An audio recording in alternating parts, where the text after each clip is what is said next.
Bueno, buenos días a todos. Yo quiero también que mis primeras palabras sean para agradecer la invitación a participar en estas jornadas del Grupo Parlamentario Popular.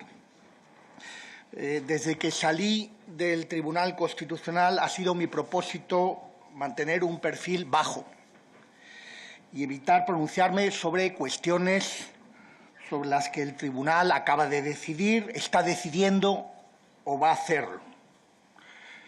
Como ustedes comprenderán, los requerimientos en este sentido son muchos, pero por respeto a la institución y para evitar que pudieran interpretarse mis palabras como un intento de interferir en su actividad, he mantenido el silencio.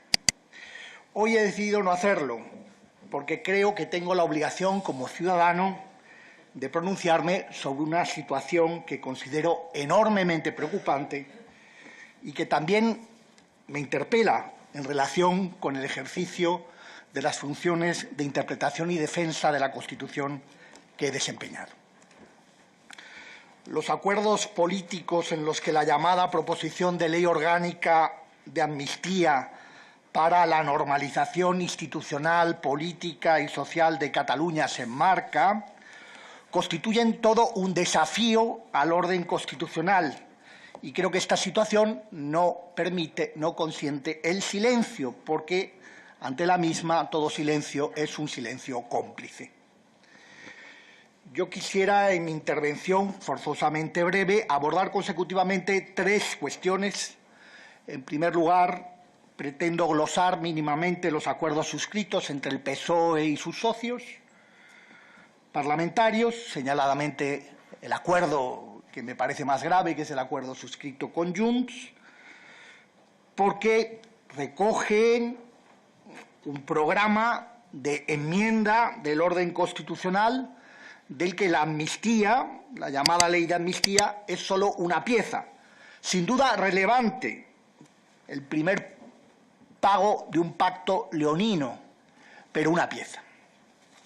En segundo lugar, quiero pronunciarme sobre el encaje constitucional de la ley de amnistía, es decir, sobre si cabe o no en la Constitución, con la Constitución en la mano, una ley de amnistía. Y, en tercer lugar, quisiera hacerlo sobre la proposición de ley que hemos conocido.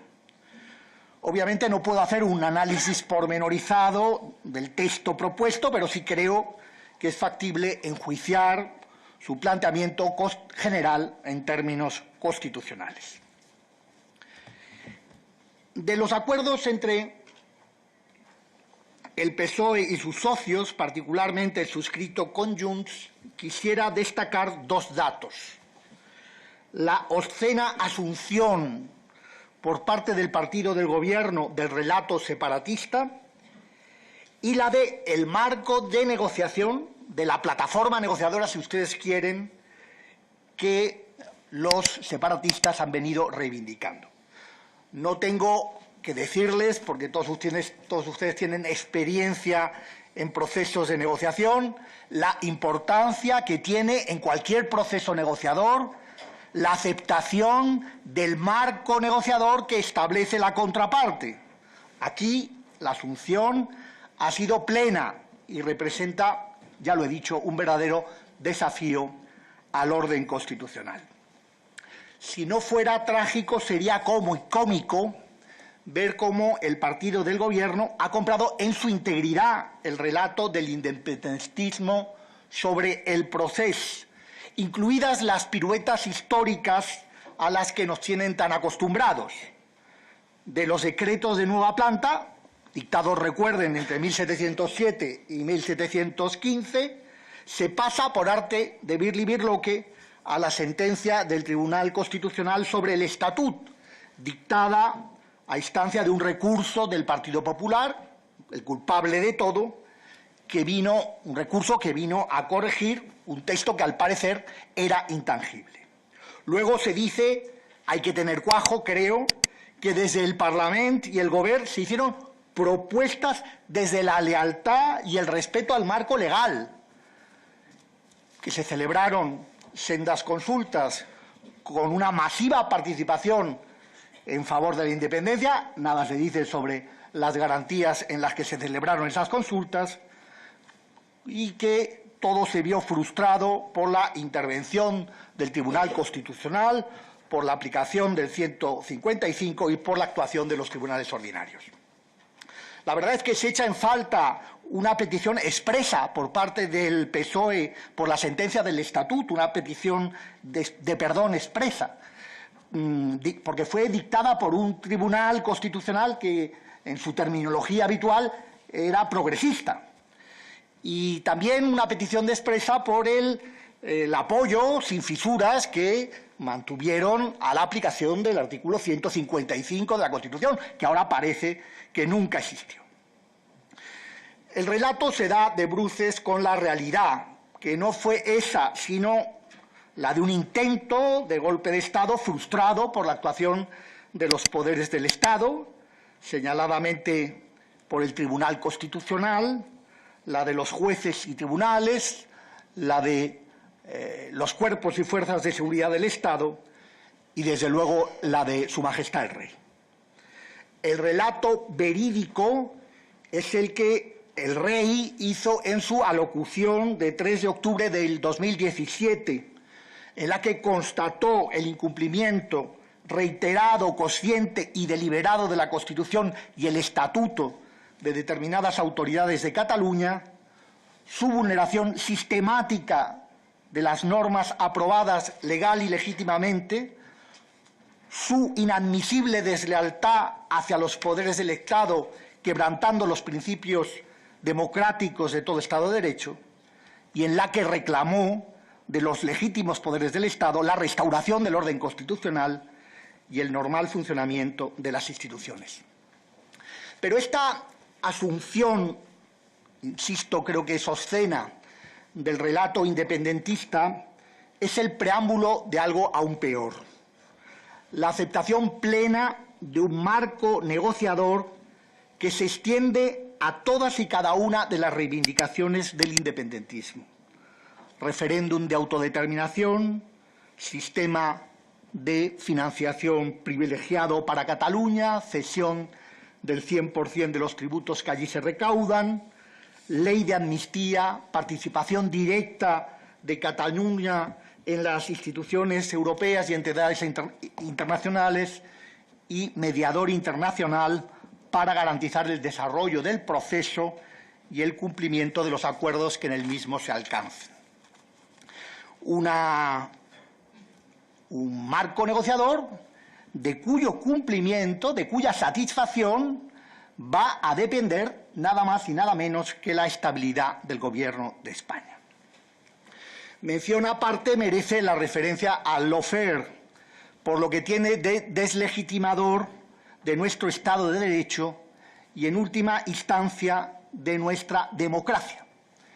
Es pura y simplemente la aceptación de que las actividades jurisdiccionales desarrolladas contra los independentistas que cometieron delitos, que cometieron infracciones administrativas, que cometieron infracciones contables,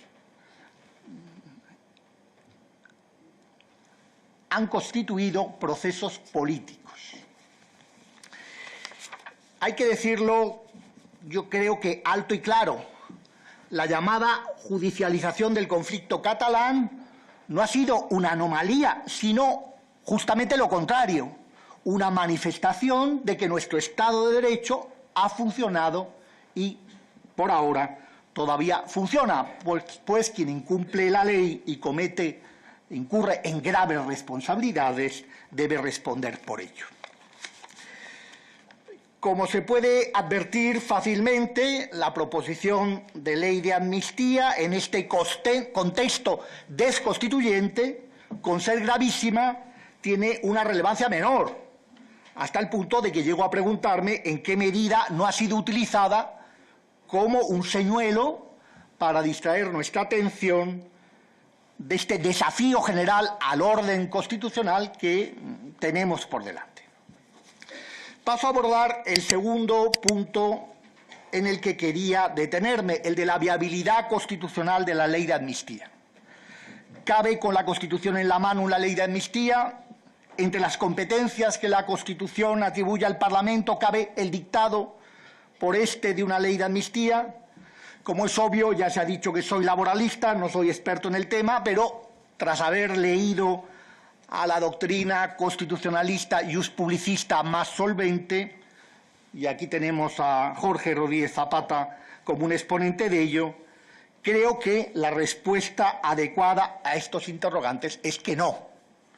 Contrariamente a lo que sostiene la falaz exposición de motivos de la proposición de ley, la Constitución no concede a las Cortes Generales un poder omnímodo, como ocurre en el Reino Unido, sino el que expresamente establece el artículo 66.2 de la Constitución, a saber, ejercer la potestad legislativa del Estado, aprobar sus presupuestos, controlar la acción del Gobierno y las demás competencias que le atribuya la Constitución. A diferencia de lo que ocurre con los ciudadanos que podemos, en un estado de libertades, hacer todo lo que las leyes no nos prohíben, para los poderes públicos, lo recordaba hace bien poco en un espléndido artículo Tomás Ramón Fernández, rige el principio contrario. Solo pueden hacer lo que la Constitución española expresamente les permite hacer. Los debates constituyentes demuestran que esta fue la voluntad del constituyente, la de excluir entre las competencias tasadas de las Cortes Generales la de amnistiar, porque sendas enmiendas destinadas a incluirla fueron rechazadas, y del derecho de gracia solo quedaron los indultos singulares, pues los indultos generales, cuyos efectos son mucho menores que los de una amnistía, fueron expresamente excluidos. Esta exclusión de la amnistía es perfectamente coherente con la reserva de jurisdicción que en favor de los tribunales establece el artículo 117.3 de la Constitución. La amnistía, la facultad de amnistiar, supone una invasión por el Poder Legislativo en el ámbito que la Constitución reserva al Poder Judicial, que es al que corresponde en exclusiva juzgar y ejecutar lo juzgado, y por tanto constituye una ruptura de un principio tan importante desde la idea de lo que es una Constitución como el de separación de poderes. Aunque considero que esta es la principal razón que permite sostener que la amnistía no tiene cabida en la Constitución del 78, hay otros principios constitucionales que resultan también incompatibles con la misma. El primero es, desde luego, el principio de seguridad jurídica. El legislador democrático, estamos hablando, no puede borrar con efectos retroactivos la ley que él mismo dictó y en aplicación de la cual los tribunales de justicia exigieron determinadas responsabilidades penales, administrativas, civiles y contables. Esta exigencia de responsabilidades ha sido consecuencia natural, ya lo he dicho, del funcionamiento normal, impecable del Estado de Derecho. El segundo principio constitucional que la amnistía socava es, obviamente, el de igualdad, y lo hace gravemente, pues todos los españoles somos iguales ante la ley, lo que impide que a determinadas personas o grupos se les declare inmunes frente al derecho por las conductas antijurídicas en que han incurrido.